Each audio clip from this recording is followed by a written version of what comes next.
Hello and welcome to Molby on the Spot. A little bit different this time. We've not got Trev, I'm afraid. He's still got a bad back, but since his bad's gone back, Liverpool have been winning, so it's not bad for everyone, is it? But of course, we have got the main man with us. We have got Jan Molby, and it's our chance to talk to Jan about all that's gone on with Liverpool recently and what's ahead. And Jan, it's been quite a good time recently, hasn't it, for Liverpool? Since you last did a show with Trev, we've 2 home games, 2 1-0s, 2 clean sheets, 6 points. Couldn't really ask for more, could we? No. I mean, I had a certain amount of expectations for the games, but I expected to be goals in both games, to be fair. I thought there would be goals in the City game and likewise in the West Ham game. But, I think there's the slight change of the way that we play, our approach in terms of the system, have made us less vulnerable when we're not playing well, i.e., last half of the second half against West Ham, where we didn't play particularly well. But apart from 1.5 chances, didn't really create a lot. So, yeah, it's good times. And it is a bit, when you talk about, Tim, and you must have heard Klopp say this a couple of weeks ago, we got to go back to basics. Yeah. When you go back to basics, it isn't necessarily going back to Mo Salah playing well and whatever. When you go back to basics, it's getting the ugly side of the game right, isn't it? Mm. And it appears that that's where we're at the moment, isn't it? We're as difficult to play against as we've been for a while. We defend well, and we've kind of just grasped what is it that makes us tick. And so, yeah, I think we got to be delighted. On top of that, we got a run of games coming up where you think, Forest away and Leeds at our place and Southampton, okay, Spurs away is in between, is it? But there's a run of games that puts you in that kind of nice position before the World Cup, isn't it? Yeah, I mean, I think Klopp said the other day we've got loads of cup finals now, haven't we? Which is kind of true, but I don't think it was a surprise that Liverpool played a little bit less, let's not say slower, but not quite as out of the blocks as they were against City, because they must have put everything into that City game. But this is the thing. This was my worry, was that you play against a team like City, you'd have to be mad not to be up for that game. You can't imagine any professional footballer playing for Liverpool not going to be up for that game. But then it's trying to lift yourself, isn't it, for the game against I wouldn't say the lesser teams, but the teams that aren't quite as high up in the headlines and all the rest of it, where maybe it's just a different feel. But this is what's important. And as you said, back to basics. This is what it's about, isn't it? This is something that I'm sure when you were playing for Liverpool, that start of the season, Ronnie Moran would be getting everyone's feet back on the ground, probably at the end of every win as well. Do you think that there's been a sort of need for that from Liverpool, just to get the feet back on the ground and to kind of, accept that last season was great, it was exciting, a couple of trophies, a couple of near misses. We're starting again now, new season, that counts for nothing. I think there's always a need to remind people what makes you great. What is it that makes us tick? And I come back to, all the things, all the sort of headline stuff, but that isn't necessarily what makes you tick, is it? So as a manager, you have to remind your players. And also sometimes you have to remind the crowd, isn't it?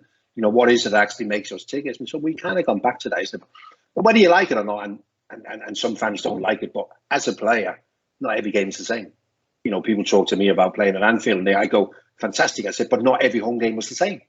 Some home games you come out before the game and you go, wow, this is one of them days, evenings. And other times you go, it's a bit, and that's only natural, isn't it? So when I got to Anfield on Sunday for the City game and talking to broadcasters from all over the world, and they're kind of expecting City to run away with this, and I'm thinking, Anfield won't allow that. It's like, are we playing Southampton? There might have been a few moans and groans, but we're playing City. Yeah. And we realised that the team isn't at the level we want to be, so they need a bit of help. And that's exactly what Anfield did, wasn't it? Anfield was never going to allow that. And they were always going to try, which for some reason we still managed to do. We still managed to intimidate City on the pitch, isn't it? Yet again, I'm thinking, Kevin De Bruyne, one of my favourite footballers, but yet again, big game, where was he? Other players, another couple of players who don't have a lot of Anfield experience, as relatively new players at City, isn't it? And I think even they were affected a little bit by it, isn't it? And almost the best thing that happened to the game was that disallowed goal in the second half of Manchester City, because the whole ground just exploded, didn't they? I think Liverpool realised this is a trigger that we need, isn't it? So yeah, it was one of those remarkable late afternoons.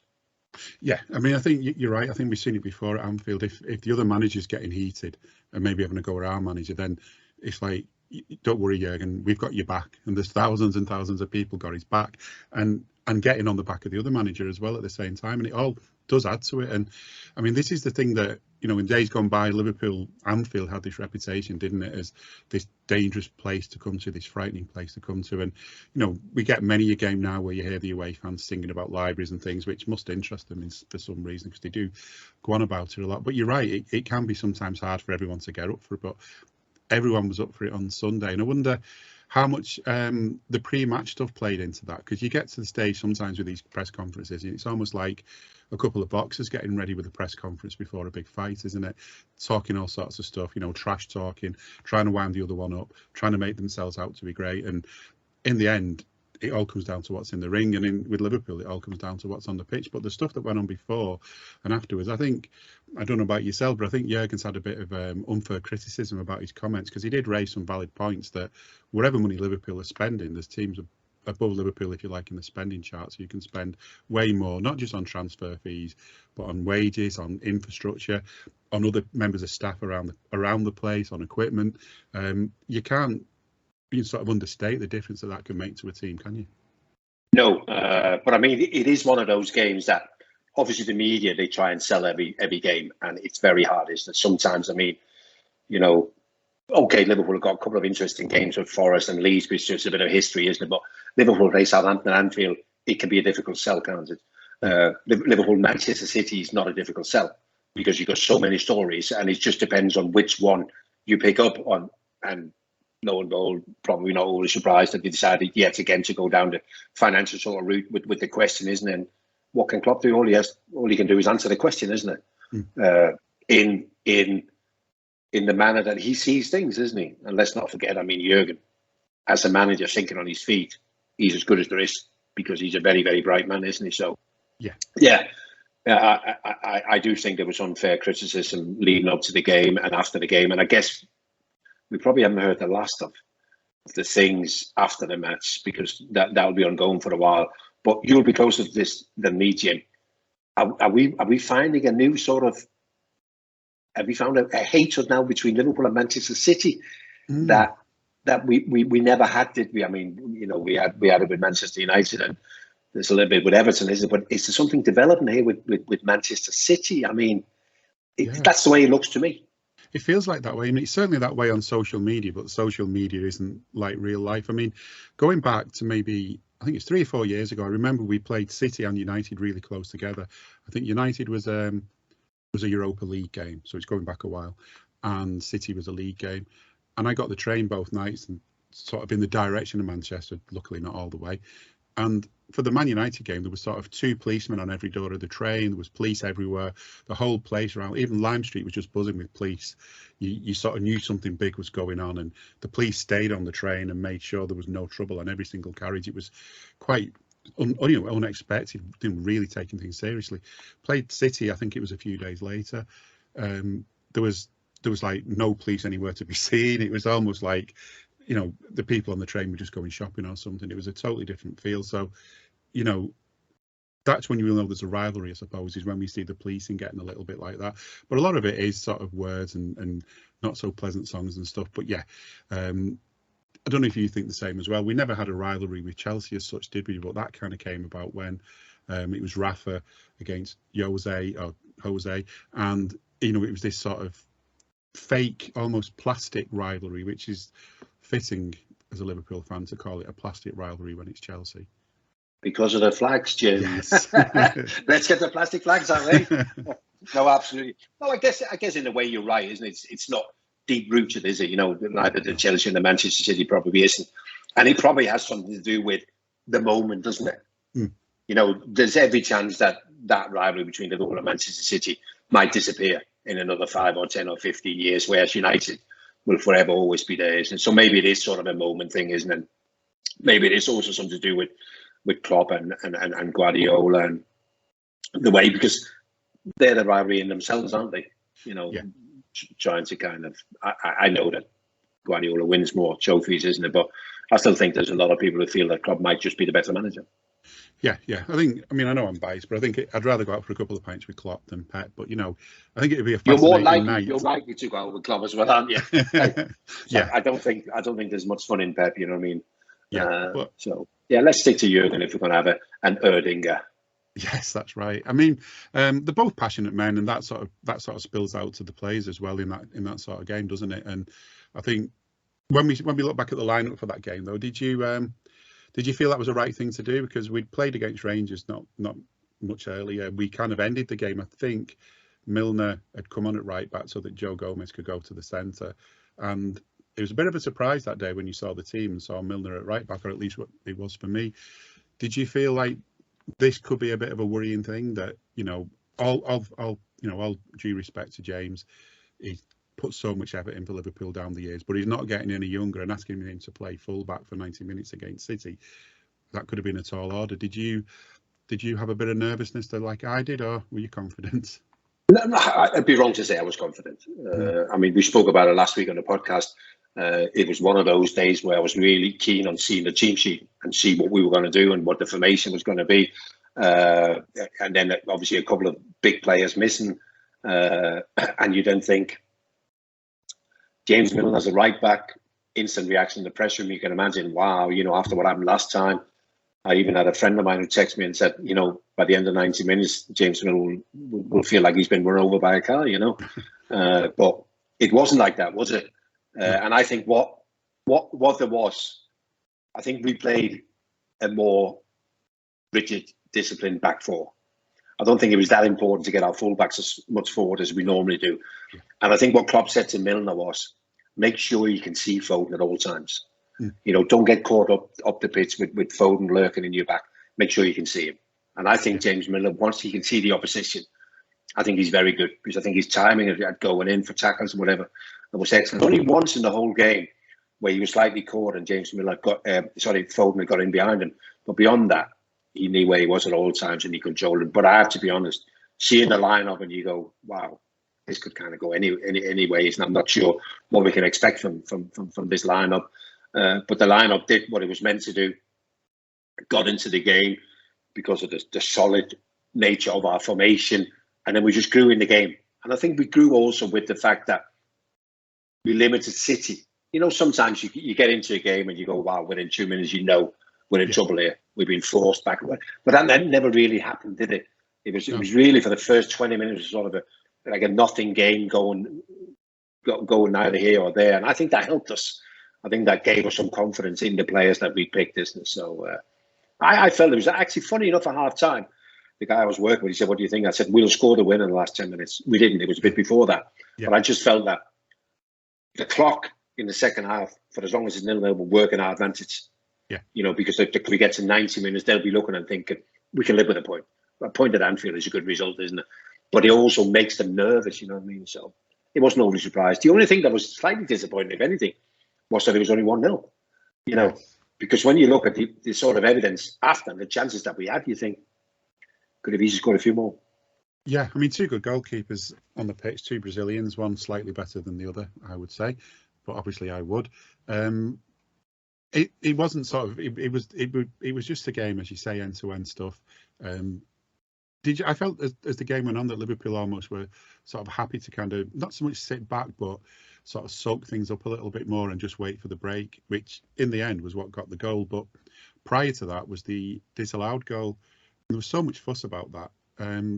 Again, mentioning Pep, when the ref was finally called to look at the screen, which he should have been a week before, shouldn't he, when we played Arsenal, when he was finally called to look at the screen, Pep was giving him abuse and shouting at him when, it's not his fault that the VAR man said, come and have a look at the screen. But in the end, he could have been disallowed three ways at least, couldn't it? It wasn't at least twice, sorry. It wasn't just the initial foul, there was a foul later on, and such a fuss about it. But to me, that was the VAR got that right.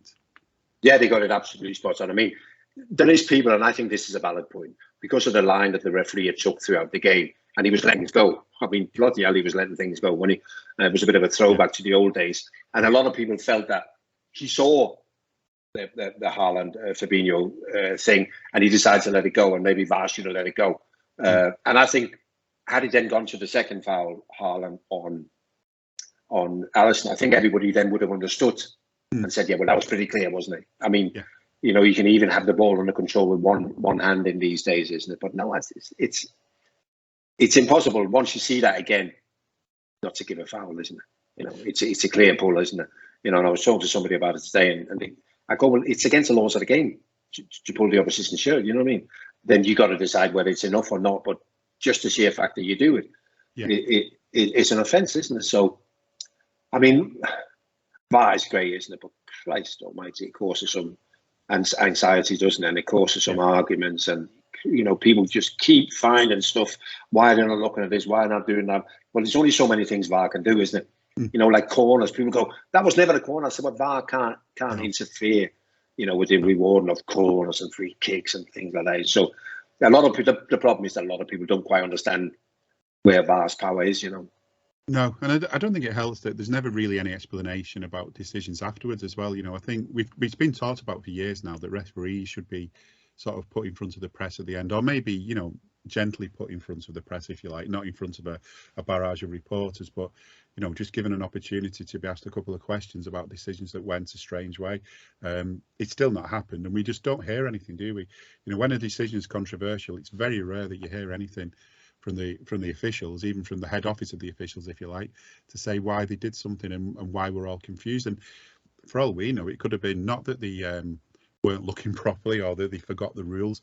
It could just be they actually had a valid reason for it that we just didn't get from the nuances of the game. But one thing VAR does do, and as you said then, is that a referee will let things go. He'll allow things. He'll play advantage. He'll ignore things. Keep the game flowing. As soon as it goes to VAR, in a way, all that kind of leniency goes out the window, doesn't it? It's all black and white then. It's either against the laws of the game or within the laws of the game, and then there's your decision. And as you say, I think that made a difference. But the stuff that he was letting go, I don't know. I've sort of got mixed feelings about it, really. That, yeah, you don't want things pulled up for every single foul, but it was getting a bit ridiculous to the point where Salah was getting wrestled with down by the byline at one point in the game, and it was play on. The pictures of that, with Silva sort of practically taking Salah's shirt off him, how did that get play on? I think the biggest thing with it, Jim, is that it just doesn't fit in the modern game. You know, we want the referee to allow things in it, but there's so many things it doesn't fit, isn't it? You know, we've been used to something else. We've been used to the referees giving fouls for almost everything. So it doesn't fit with the way that we view. And I think it's even for our generation, it's difficult to go back to that and go, in the 70s and 80s, they would have, yes, but we're not in the 70s and 80s anymore, are we? So I do kind of find it a little bit. The one thing that disappointed me the most, in fairness, and I think always managers has a responsibility, is Pep Guardiola. And he's right in saying that all afternoon at Anfield, it was let it go, let it go, let it go. Yeah. And then it's our situation and it's a goal and it is allowed. Yeah, I said, because when it's a goal, they have to look through it. Yeah. You know, all these, the Mo Salah incident with Bernardo Silva, VAR can't do anything. No. But because a goal is scored, they have to go back through it, isn't it? And I'm amazed that Pep came out and said that, isn't it? And like screaming, I'm going, please know what VAR is there for, isn't it? You know what I mean? And that will make it easier for everybody then to understand, isn't it? You know, instead of saying, and you've got all the Manchester City fans, yeah, he's bloody right, isn't it? The only one VAR checked was the goal. Yes, because that's the only thing they do check. You know what I mean? It is pretty straightforward sometimes, isn't it? So, but yeah, I don't know what expectations do we have. It was never going to be a perfect game. You know, even VAR was never going to give us a perfect game. But I'm not 100% sure I expected this before every game. You know, after every game, it is absolutely relentless, isn't it? You know? Yeah. It's just how it is, isn't it? I mean, there's so much hype around the game now, and so much time to fill, I suppose. I mean, I think at least on AI Pro, we try to just. Well, we are biased, but we do try to give good content. But I think a lot of the time, a lot of the content out there is really people starting to scrape the barrel. And if you can kick up a bit of a fuss about something that went on in a game that maybe wasn't that bad, you can fill a few more column inches in another 5 minutes of broadcast time.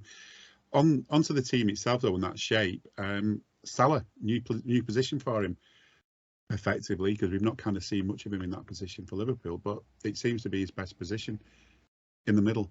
But as we found a couple of days later, maybe we're not always going to be able to play him there. So is it going to be a problem if we can only play him out wide? Or do you think these are the ways that we get him back to his old self. His muscle memory comes back and he remembers how good he is. So the Mo Salah against West Ham when he was playing out wide, I don't feel he was as isolated as he has been early on in the season. And I think sometimes that has to do with Bobby. You know, when Bobby plays, there's a natural link, isn't it? Yeah. You know, it's people go, why can't Nunez do that? I'm not talking about he can or can't do it, but he doesn't think like that.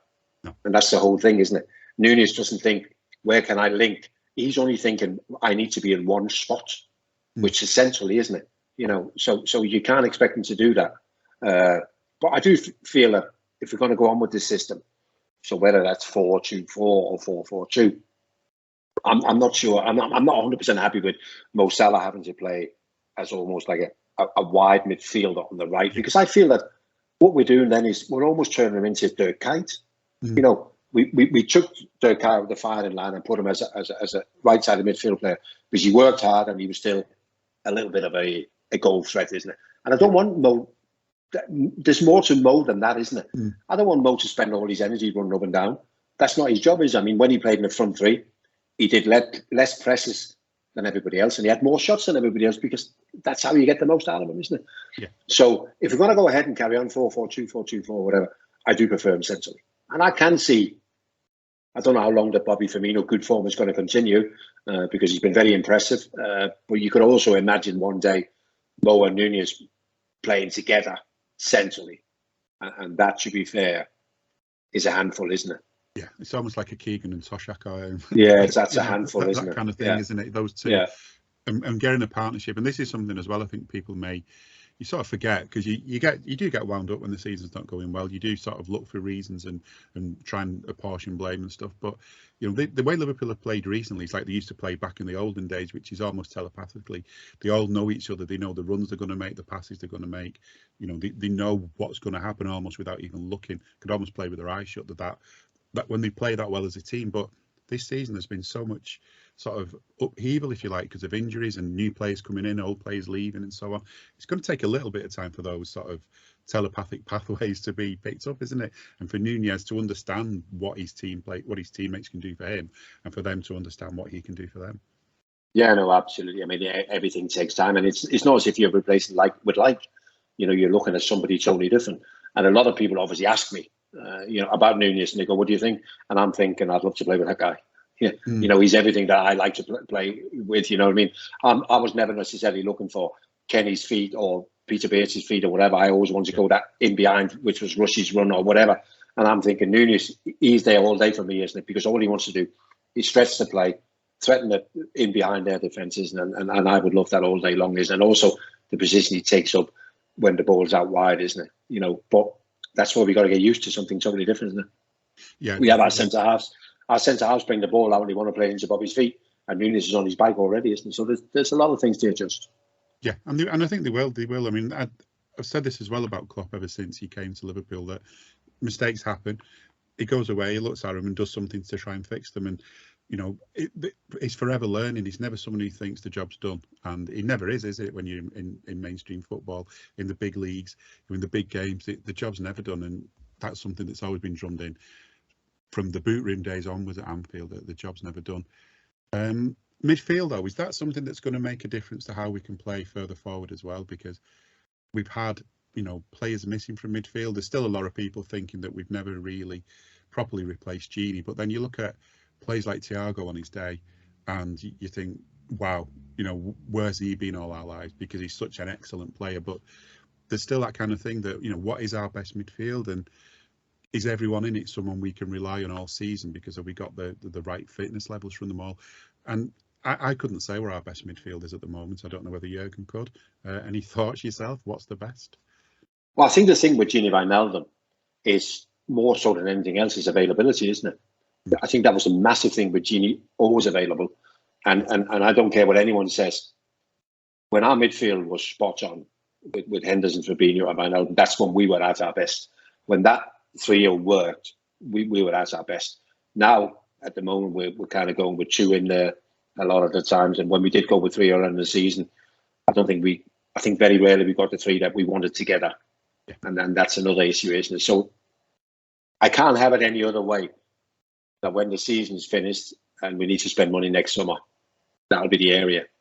That'll be the area where we're going to look for somebody. Whether that is Bellingham on that side or that all that money, I don't know.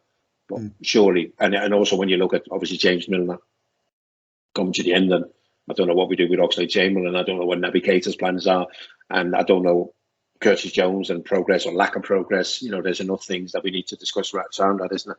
But midfield has to be a priority. It has to be a priority. Yeah, definitely. I mean, you're right. With those other players you've just listed, you never know. You might get a sort of... I don't think anyone expected Matip to come back and play the way he did after all these injury problems, to get such a good season as the one he had last season. But you're right. That has to be the bonus, doesn't it? If one of these players comes back and does well, that's great. And competition as well. I always remember when Robbie, Rushy and Stan Collymore, with the three forwards sort of fighting for two places. There was no rotation back then. But all I could ever think was, people were saying Liverpool had wasted money on Stan Collymore, but in reality, what may have been happening was that Rushy and Robbie were playing the best football of their lives, so that Stan couldn't get in the team, and it was almost worth a transfer fee in itself doing that. And competition is something that at times we've lacked this season. But one example of that is left back. We've got two really good left backs. There's been a little bit of criticism at Tsimikas, which I'm not really sure that I get, because the way Liverpool play, it feels like it's going into that age-old thing about, we have attacking fullbacks, and if players are going to get caught out, it's probably because of the way we're playing more than saying anything about them. But to me, having Tsimikas fighting for your position with Robbo, you suddenly get a much better Robbo. That's not something to be worried about, is it? That's something to be glad about. Yeah, I think so. And just to finish off what you said about Collymore and Fowler and Russ, I think Bobby Firmino was a perfect example this year. Yeah, I think this is the first time where somebody's come to take his place. The last two we bought for the front line was Shota and Diaz, and he knows they're not coming for me. They're going to play elsewhere. Nunez comes, he knows, he's going to take my place. I'll get my chance, and I've got to make sure I'm ready. And I think that's a big difference in it. So going back to Tsimikas and Robbo, Tsimikas might get a bit of criticism because he's not Robbo. But I mean, why would you have two fullbacks either side of the same? It's impossible, isn't it? Yeah. So there has to be a little bit of a drop off. And Tsimikas brings other things than what Robbo does, isn't it? So, but if you can reach a situation or a level now where you feel comfortable playing either, even in big games, surely that's a bonus in itself. Because I don't think there's any Liverpool fans who weren't worried that Robbo was going to run himself out the game. Yeah. Up and down, never stop, injuries, not 100%. And you think, how long can this go on? Yeah. So that had to be a worry. And now, after the City game, isn't it? West Ham, out he comes and rest yourself, make sure you're right. Treatment between the games and whatever. It's the only way to do it, isn't it? So I think it's a dream scenario. I can't wait for I know we got James Milner, but it's not fair on James Milner having to play right back, and it's not fair on Joe Gomez either. So we've got the young boy up from Scotland who we haven't seen yet, but I can't wait for him to be at that level where you go, do you know what? He can easily stand in for Trent. Different, but he can stand in, and when you it's also the benefit of Robbo getting a rest. It's the benefit of Trent getting a rest, isn't it? Some people have this thing about it's only a game of football. You only play 3 times a week. I mean, unless you've done it, Jim, people have no idea what it. People have no idea what it takes out of those players. And these players are superhumanly fit. They're fitter than they've ever been, but still, they get tired, they get fatigued, and they need rest. And it's mental fatigue as well, I'm sure, because you're playing in a game like that. There's so much on your head in the build-up, and then during the game itself, it's going to take its toll mentally as well as physically. But what was that stat that came up the other day about how fast Nunez can run? Something like 38 kilometres an hour he was clocked at, which, I can't run anything like that fast, and I never could. To be sort of at that kind of level, we don't. The man in the street really doesn't realise what athletes these players are. No, and as I said before, and it's again and again and again, isn't it? And also, let's not forget they train also. And we know the club is demanding in training. We train like we play, so it is extremely. It is extremely. And you mentioned the mental sort of thing before. Back in our day, we could get away with it, and we could get away from it as well. Yes. Often there was focus on the games. the day before and on the day. But then for the rest of the week, there was nothing. Now it's 24 hours, isn't it? You know, we're serving up for the whole world, aren't we? There's news all the time. Players can't get away from it. There's no way you can get away from it. We could go to the races a Haydock for the day, isn't it? And nobody would bother you. Have a few beers and chill and whatever. Where do these players relax? Okay. You know, apart from at home. There's nowhere for them to relax. You can't have a nice day out. Can there be people everywhere, isn't it? There's always a camera somewhere and whatever. I mean, yeah. People are always going about the money, Jim, but money's not everything, isn't it? You know what I mean? I feel for these players, I do. Yeah, I mean, money's not what's in your head when you're running onto that pitch either, and that's something that I've always been wound up by. That kind of, do you realise how much we're paying you? You should be playing better than this because of what we're paying you. That's, I don't know. Money's not the thing that gets through your day, whatever job you do. It's the thing that maybe gets you to go and work at that place or play for that club, but it's not what gets you through your day. They're still human beings at the end of the day. Although I did think at one point that maybe they weren't, because I'm just going to talk about the goal against City. Now, forget the midfield. We didn't really need it, did we, for the goal? Ali with his assist to Salah, that was almost not human, that the way Salah took that ball and the confidence in him to just run straight at the keeper and get there. And that goal was so quick, such quick thinking from Ali. And then, Mo just doing the rest. It was, I don't know, when they come to do the goal of the seasons, that's got to be one on the list, surely. He'd had a similar chance early on, hadn't he? Where I always felt that the earlier chance he had, he never quite got the ball away from his feet. So he's always like slightly fighting. And I felt that he's never, even the best players in the world needs to be comfortable the moment that they strike the ball, don't they? And I always felt that his strike pattern was wrong for that shot. So he ends up having a shot. In fairness to the goalkeeper, you mentioned two great goalkeepers before. It was a good save. He pushed it out for the corner, which the referee didn't see. But the second one, you just felt that he was in charge. It was almost as the first chance the ball was decided when he needed hitting that. The second chance he was in charge, wasn't he? And he was waiting for the goalkeeper just to give him that corner, isn't it? Give me something. Goalkeepers always have to give you something. Give me something to aim at. Once he gave him that, bang. And it wasn't until that next day, I think, and you saw the footage of like you had Virgil van Dijk, didn't you? Half celebrating, and you had Pep Guardiola on his knees, isn't he? I mean, this is drama theatre, isn't it? Yeah. But I think they all knew. Yeah, because he had the City defender that he beat. I can't think which player it was now, but he was just devastated as soon as he knew he'd been lost. He knew that was going to go in. He knew that was it. He was done, and that's the thing. I think that when we see Salah in that mood, goals are going to happen, and it has been good to see. Even so, though, I think just quickly on the referee, because I don't like giving him too much attention, but Klopp got sent off and he's been charged by the FA. Do you think that he deserves a touchline ban for that, or do you think, given the circumstances, the sort of game it was, the things that had happened in front of him, that maybe a good telling off, and the fact he got sent off, is that not punishment enough? Yeah, it's always interesting when managers get sent off, because they deal case by case. Yeah. What you do is they find a reason to charge you, and then you reply to that charge, and then they make a decision. I mean, a lot have been said about Klopp's behaviour, and he said a lot himself. And I like the fact that he's come out and said, that is not a good sign. I apologise, I shouldn't have done. And I think I look at that and I go, he behaved a little bit foolish, I would say. Yeah. Foolish because you're not going to get away with it. The interesting bit now is just that what he's been charged with and whether he pleads guilty or not guilty. Do I think it's worth a ban? I never think it's worth a ban for the manager. I've never quite got that. What the benefits are in terms of sticking a manager in the stand. So I guess once they eventually get around, I mean, I can tell you, Jim, I've been a manager myself, and you plead not guilty, you're up against an organisation there that you almost can't win any case. So I would think that Klopp has already taken the first step by going, shouldn't have done it, apologise. And I think his second step would be to plead guilty and just get it out of the way and hope by then they'll look at it and go, okay, he doesn't deserve a ban. But I think if he pleads not guilty and he goes up in front of them with a defence, I think they might come down on him a little bit harder. Yeah, and it's the time it takes as well, isn't it, to have a defence? In a lot of ways, he's better off just saying, yeah, I did it, I'm really sorry, please don't hurt me too much. anyway, I'm going back to training now to sort these players out.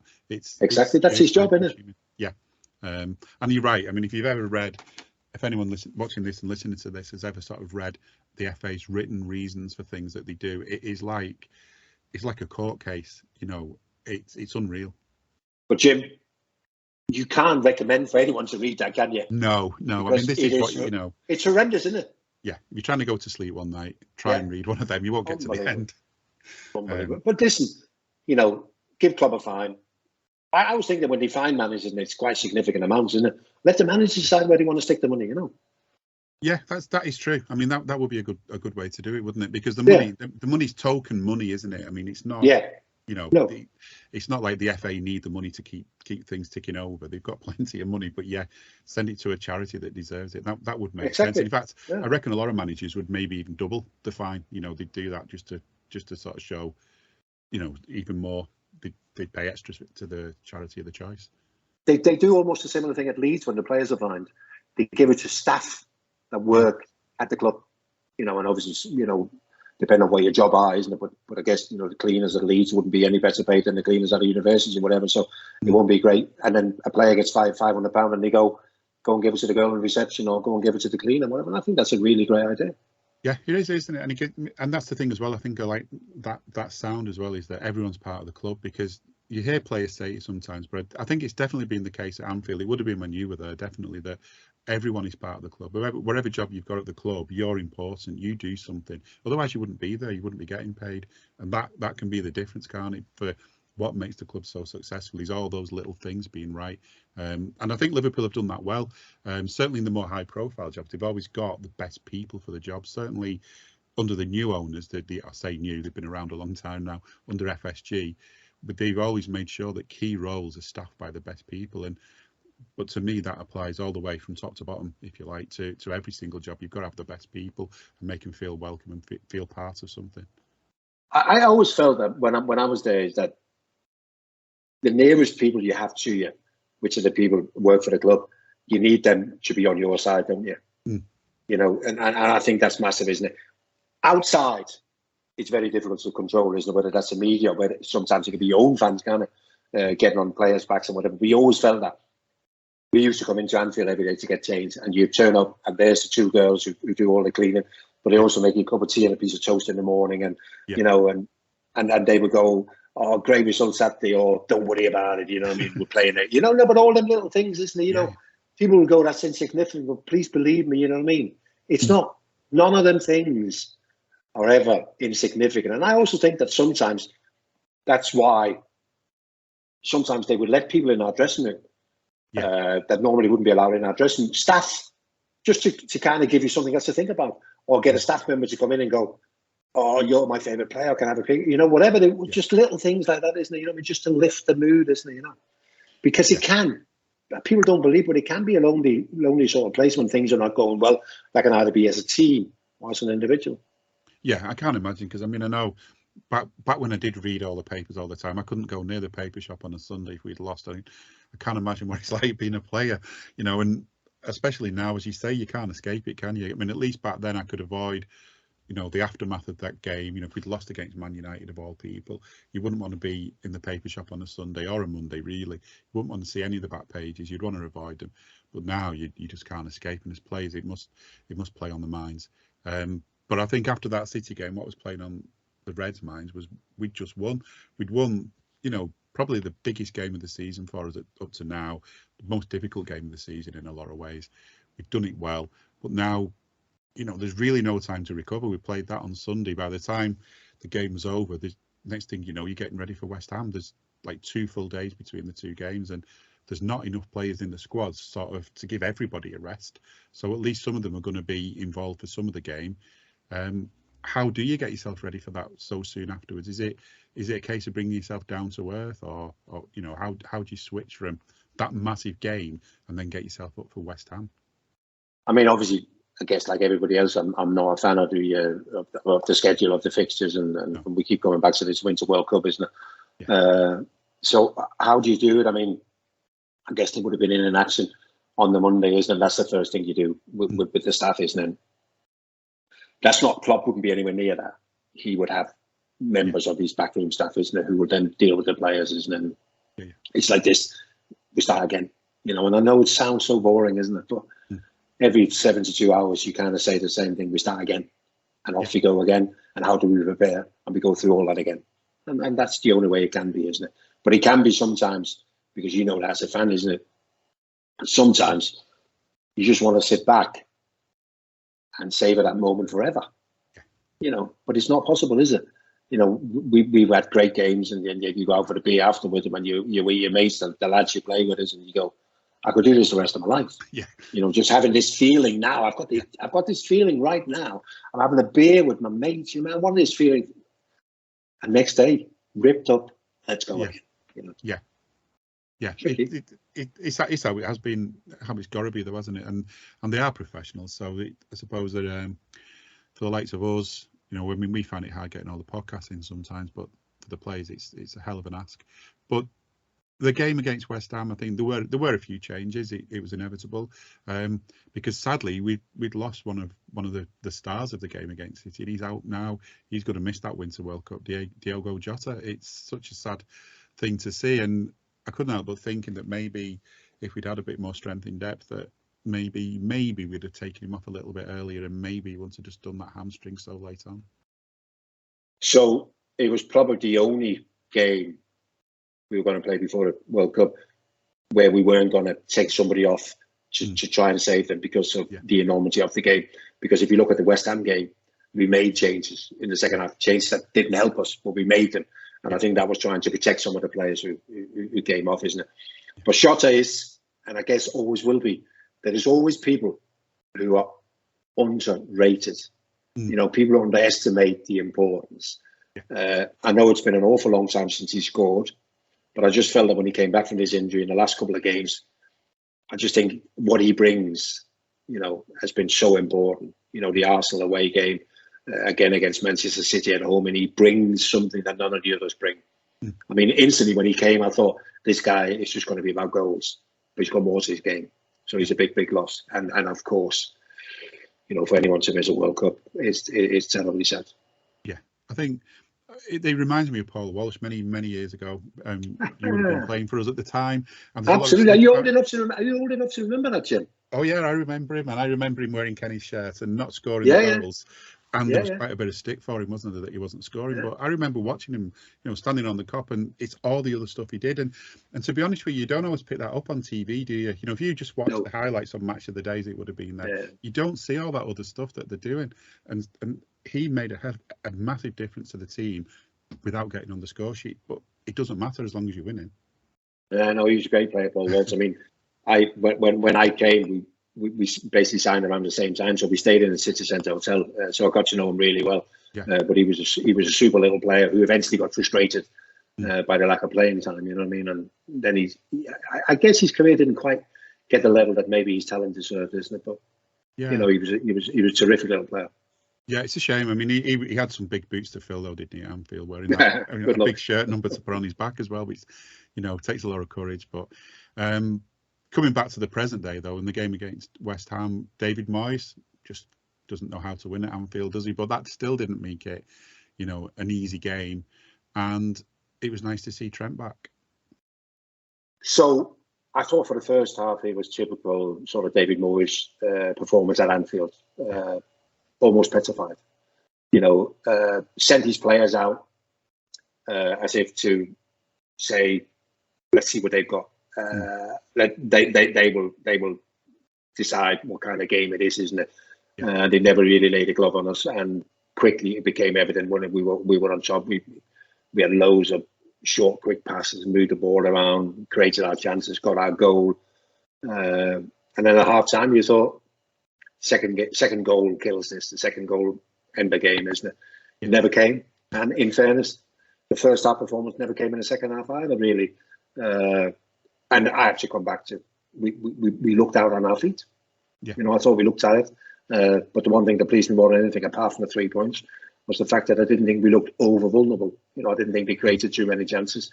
So in the end, as somebody said today, we just about did enough. Yeah, I'd say, and I mean, the the first thing we did is the thing that always gives you a chance of winning a game, which is keeping a clean sheet, and that's 2 in a row now. And you can't underestimate the importance of those. And interesting that the goal came from 2 players who sort of didn't start the game against City. That it was, although it was a great ball from Thiago, which Tsimikas turned into a great cross, and then Nunes did the rest. But that was just one of many chances for him against West Ham, and it does feel like, doesn't it, that he's going to get the rub of the green sooner or later, and he's going to get a hat trick because, you know, if it's not the post, it's good keeping. Occasionally some bad decisions from him, but you know, it feels like he's not far away from a hat trick for us. He's a massive impact player, isn't he? You know, whether you think everything he does is top draw or not, but his impact isn't. He's involved. He runs away. He pesters the defenders non-stop, isn't he? He gets in good positions. He's not scared. You know, some of the things you think, do you really want to shoot from here? But he does.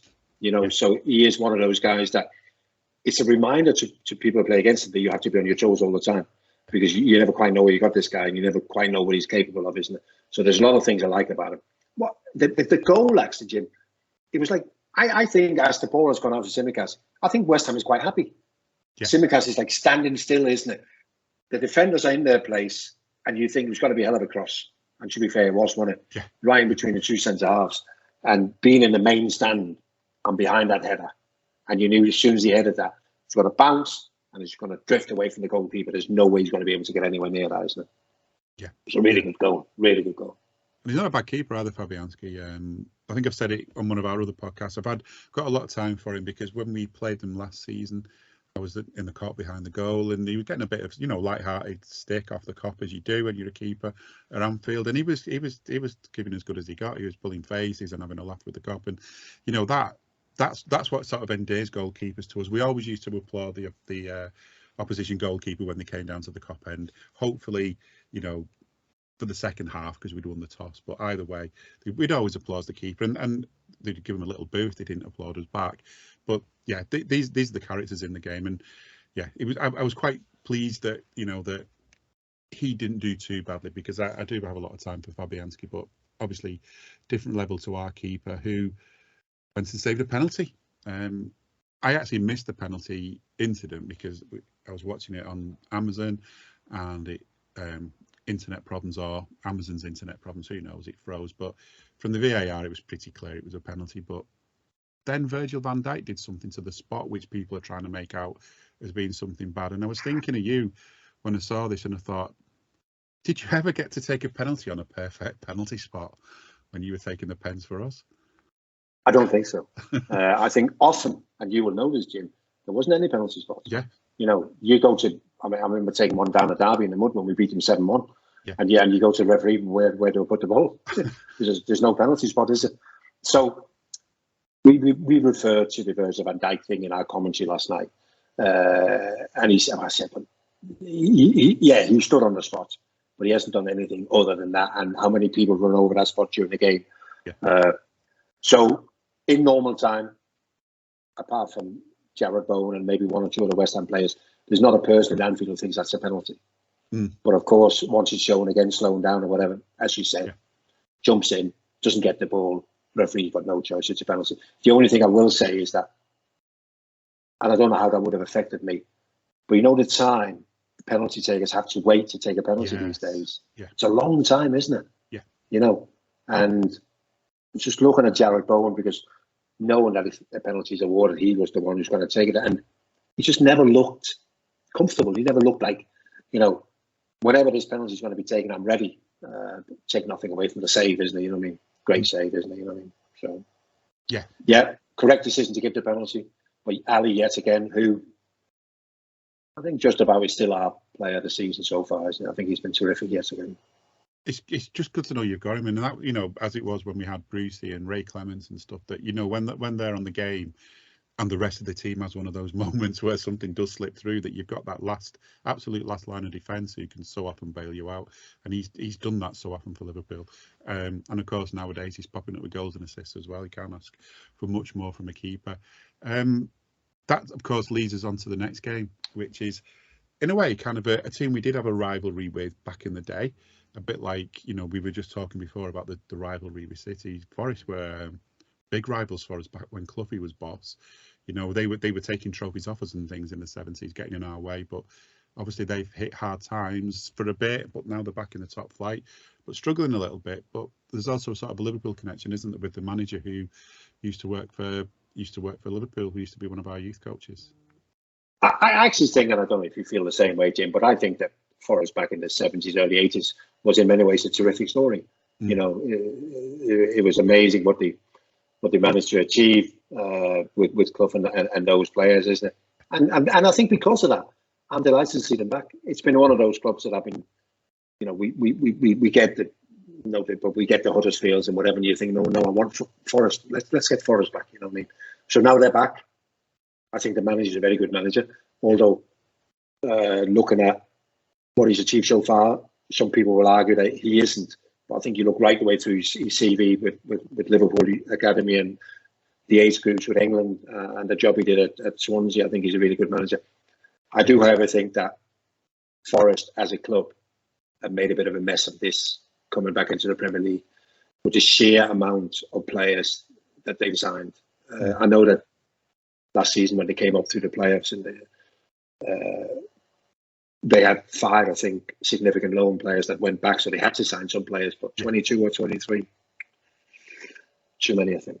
Yeah, I mean, that's what we were saying before, talking about the telepathy amongst the Liverpool players. When you get changes, that, you know, that's not in place, but at least there's still some of the old links when you just changed a few players and it's just a couple of injuries. But that takes a long time to build up that understanding, doesn't it, with each other? Not with each other, and also from the manager as well, getting your head around what the manager wants you to do. So it was a big mistake. But are they going to start settling down now? Are they going to be a problem for us this weekend? Because I think was it the FA Cup or the League Cup we played them recently, and you know, they didn't make life easy for us, did they, at their place? So it could be a tough one, or what? Yeah.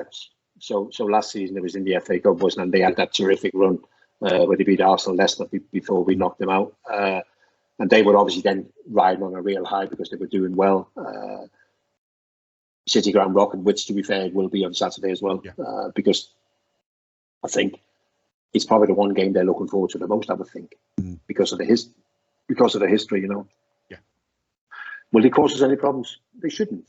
But I do think there's things that will affect the game. For how long, I don't know. And the atmosphere being one of them. And also the fact that they got themselves, okay, it was only a 0-0 draw, but it's somewhere to start for them, wasn't it? A clean sheet, a point. So there will be things in the first 15 minutes or even 30 minutes or even the first half that might work against us. But in the end, we'll have too much. In the end, we'll have too much. And the great thing with these 5 substitutes now is also that although we don't have as much ammunition on the bench as we would like, but even if the boys on the pitch don't do it, you can relatively quick, even at half time, do 2 or 3 changes. So I just think that the sheer quality of what we bring will be enough to beat them. Yeah, and then of course, with one eye on the next game, Klopp has to do that. We may talk about one game at a time and all that, but as the manager and the medical staff and all the rest of them, they've got to think about the next game that's coming up. But that's against your old club.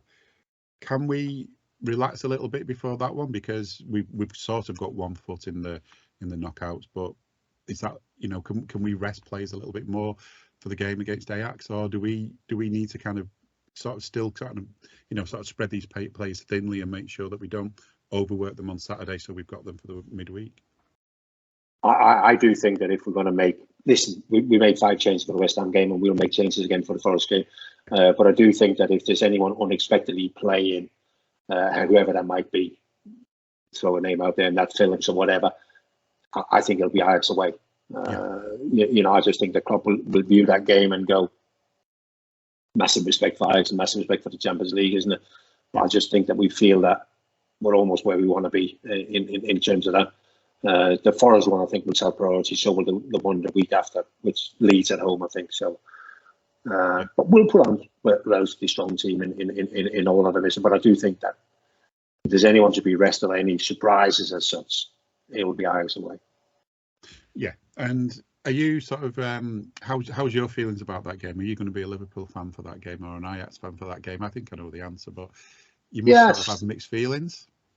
Listen, Ajax is a great football club, and it's great that the way they carry on doing the same things and tradition, and you know, with their shirt and everything. I mean, they never ever go away from the tradition, do they? very traditional club, and they keep producing fantastic players. But I have no emotional attachment to Ajax as such. Right. I played there for 2 years and really enjoyed it. Successful, played with some great players and whatever. But I never quite. Ajax was for me how I thought a professional football career was going to be. You play a couple of years at a club, and then you move on to the next club, and that's how your career goes. So you never really get. Let's not forget that most footballers don't ever play for the club that they support, whatever. They just play for whoever wants them, isn't it? Yeah. So I thought that Ajax onto Liverpool, onto somewhere else, and then eventually go back to Denmark, isn't it? Yeah. So I escaped that emotional involvement with Ajax, but I didn't at Liverpool. Liverpool was the one that got under your skin, and made me stay for 12 years. That wasn't my choice. The club decided that, they could keep me there for 12 years, but I'm coming up towards nearly 40 years in the city, isn't it? You know what I mean? So there was no escaping that side of it, you know what I mean? So I always look back and I have a real soft spot for Ajax in terms of how they do things or whatever, but it's I could never imagine me being at Ajax and being a fan, you know what I mean? But I admire the work that they do. Yeah.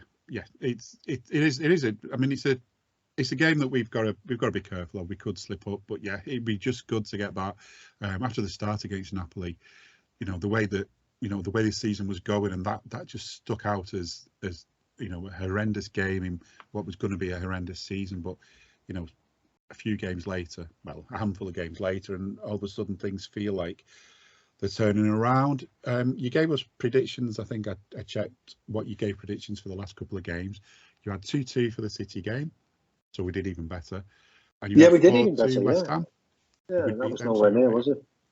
So, but I think also I've got you get an idea of, not quite sure whether we're going to continue with the system. That was my biggest sort of worry. Are we going to continue with the sort of the way we've been playing, and what is the idea? And I think the idea now is that there's probably going to be less goals in our games in the next few weeks because of the way that we've chosen to play, isn't it?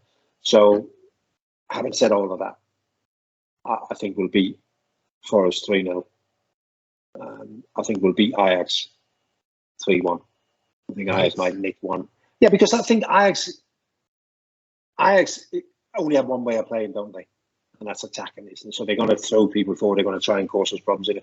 Whereas I think Forest will be quite tactical and be quite happy to keep it at 0-0 and see how it goes, isn't it? I think Ajax is going to be a bit more different. I think Ajax has got more of a chance of it being an end-to-end game, Yeah. Let's go with that, Jim. 3-0 at the City ground and 3-1 at the Johan Cruyff Arena. So that should be another good week, shouldn't it?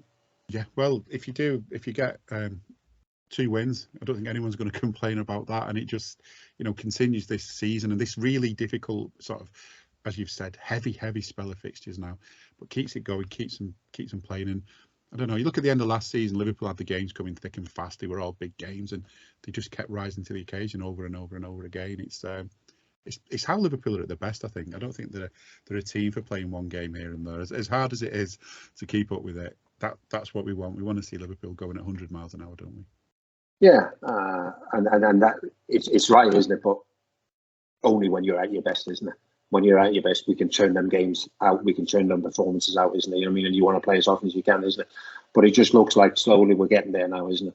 And of course, lo and behold, will be one of them when it will hit top gear. And then we'll send them all off to the World Cup, isn't it? Somebody else will get the benefit, isn't it? So, and that's a whole different thing we have to deal with as well. How do people come back from the World Cup? In what state? I'm not talking about physically. I'm talking about mentally, isn't it? Bizarre. Yeah, dreading it. It's going to be a strange Christmas, isn't it? As well, waiting for that to waiting for the football to come back again. But at least it is back on Boxing Day. Jan, thank you so much for sitting and talking to us tonight. I'm sorry, Trev's fans, you didn't get to listen to Trev tonight, but I'm sure he'll be back soon, and he'll be back with you as well, Jan, and he'll be able to pick you up on these predictions and see how well you went. I'm sure he will, Jim, but it was good to have you along. I hope you've enjoyed it, and yeah, definitely. So all the subscribers, we'll have Big Trev back hopefully next week. Yeah, that's right. So anyway, once again, thanks for listening, thanks for watching, and as Trev always says, spread the word if you can, but until next time, that's all for now. Goodbye.